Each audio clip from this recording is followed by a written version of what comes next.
Are we going? Yep. All right. So make sure we got a timer going. I don't have one. I got it. What we got now today is the chapter on helping. I forgot to turn it up.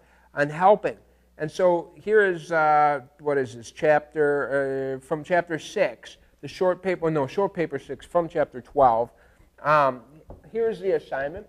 Define altruism and give examples of it. Okay? I'm talking about textbook examples at this point first.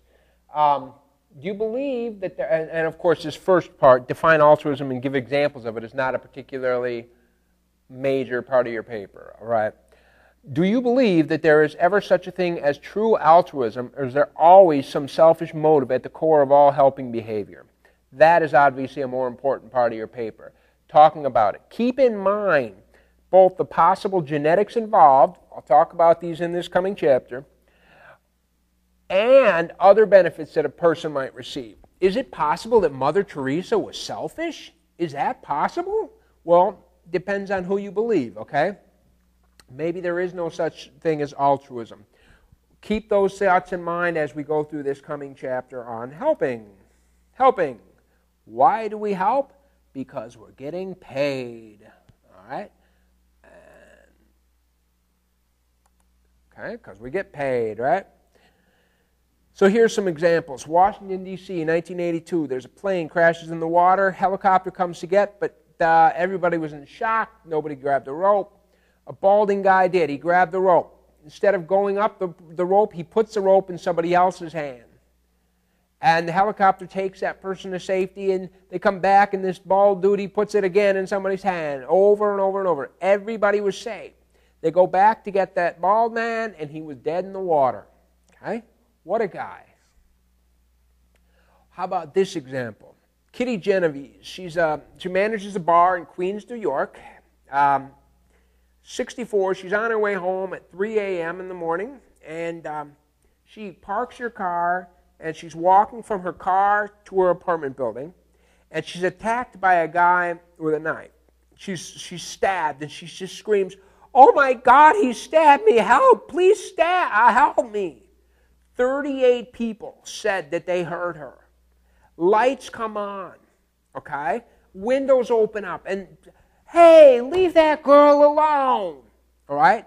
The rapist takes off, and people just go back to bed, and they close their windows and turn off their lights. She's just a bloody mess. She's trying to, the attacker comes back, she starts screaming again, "Oh, God, oh," and she's getting stabbed, and they, "Hey, we told you, go away," you know? And the attacker goes away, and everything, and then a third time she's at the door, but she can't get her key in the door. She's all bloody. The attacker comes back, stabs her a couple more times until she's dead. Meanwhile, 38 people witnessed this thing. 38 people.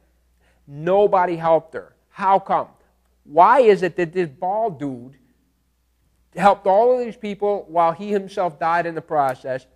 38 people. All they had to do was pick up the phone.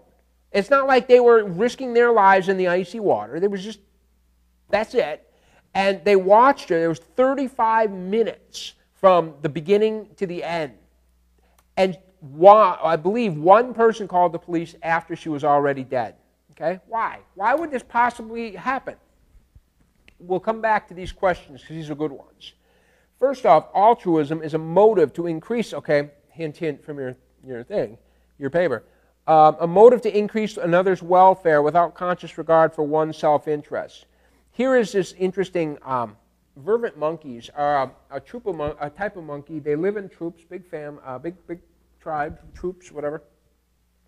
And they're playing along, just doing what stupid little monkey things are. And when they see an eagle coming, one of the monkey goes, "Oh, oh, oh," makes his call.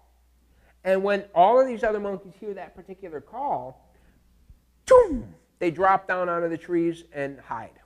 Okay? Very interesting also, you know, they have a specific different cry. You know, if a monkey is going along and one of the monkeys sees a snake, they make a different call. I don't know what the hell it is. And all of the monkeys go up the trees. All right? So it's very kind of cool. That's a communication thing from a different material. But what's going on is that when that monkey goes, ooh, ooh, ooh, all the other monkeys figure it out, I'm out of here, but by doing so, that monkey has put a giant target on its own head, saying, here I am, eagle, come eat me, let me call again just in case you didn't hear me the first time. So why would that monkey, now this is what altruism is all about, why would that monkey put that target on its head? Okay? Or how about this, altruism? You give money anonymously. Why is there money from an anonymous donor? Okay, what is all that about? That's what altruism is by definition. Okay,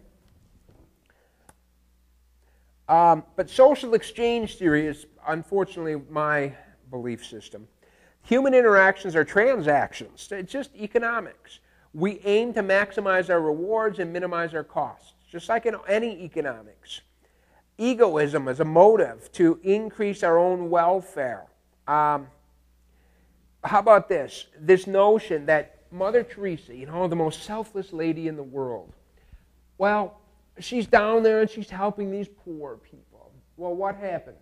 She's also gaining fame.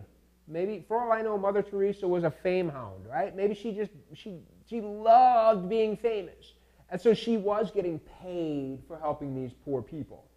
Maybe Mother Teresa wasn't a fame hound. Maybe Mother Teresa, she got this internal sense of righteousness. I'm better than you are. I'm good. You are bad. And she got an internal sense of righteousness, or a good feeling in the pit of her stomach. She got paid something. She would not have committed those actions if she wasn't getting paid something. Payment doesn't have to involve money. Payment can involve all kinds of different commodities, including a feeling of righteousness or fame or goodness. Here. Hey, there's Sarah padding her college entrance resume. She's helping a little old lady across the street. Why is she doing it? To help the little old lady? Hell no. For purely selfish reasons. Okay? Helping behavior always benefits the giver as well as the receiver. Okay? Men do not value a good deed unless it brings a reward. It's true. All right, so when do we help? We help when we're in a good mood. That's a fact.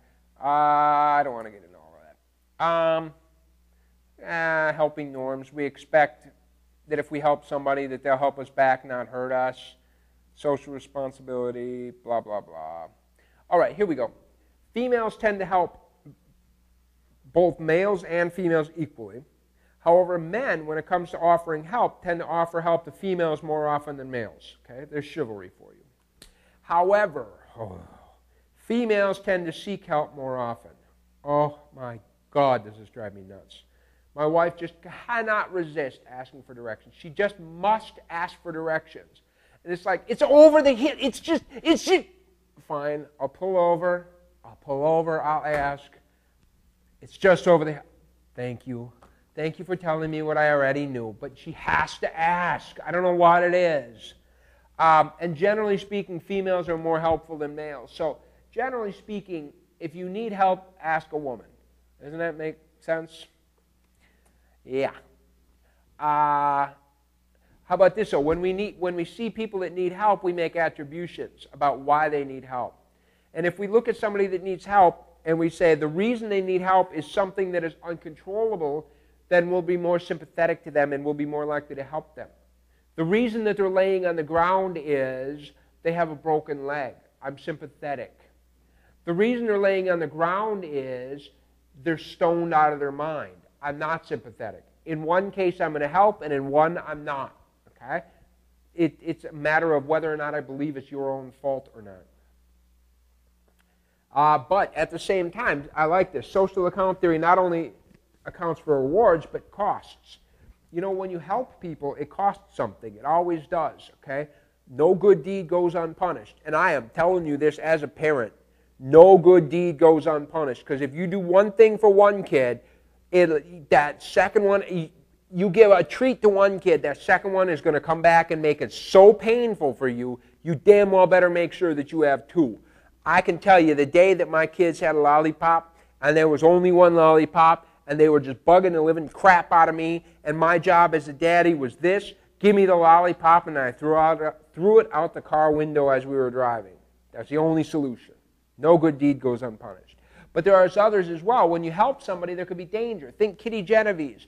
Why didn't people help poor Kitty Genovese? Okay? A lot of things.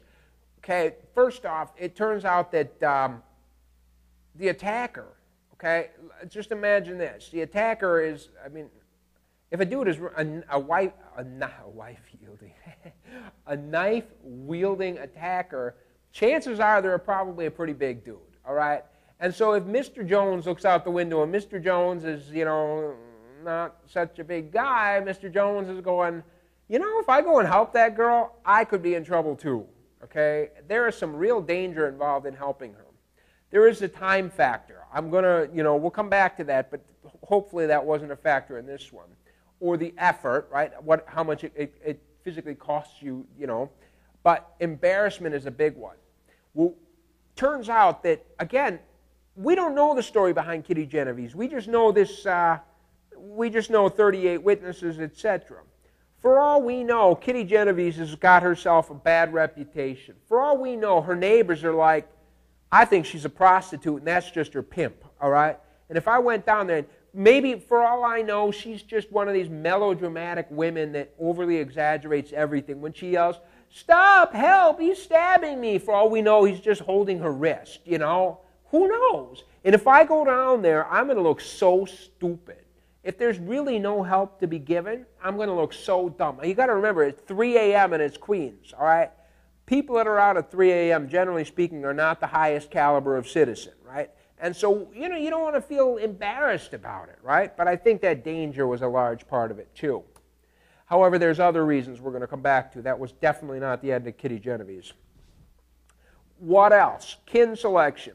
This notion, go back to those vervet monkeys. When those vervet monkeys go, ooh, ooh, ooh, they're not just protecting a random group of vervet monkeys. They're protecting those vervet monkeys in their own troop. The vervet monkeys in their own troop are probably going to be their mom, their dad, their cousins, or brothers, right? And so here is the basic notion that if I die, well, let's say my brother has half my genetic material, my sister has half my genetic material, my mother has half my genetic material, my father has half my genetic material, my cousin has a quarter, my aunt has a quarter, etc. If I die, but I protect my mother, my father, my brother, 2 cousins, and an aunt, I have protected, you know, I've lost one of me and protected 2.25 of myself or something like that. And so it is selfish from the genetic perspective. It turns out that, what was his name, the selfish gene, I think we did the selfish gene at one other point. So an altruistic act can be seen as selfish from a genetic perspective, okay? Let's say, even in coalitions, okay? Even in coalitions where people band together and group together, you know, we'll hunt this deer, but the only way we can hunt this deer is if you do your job and you do your job and you do your job. Well, coalitions are most likely to form among people that are closely related to each other. So even in these situations, we're going to stop there, and when we come back on the next chapter, next section here, we'll talk about why we help each other, but now we're going to have to get away from the genetics, and we'll talk about why we help a non-relative.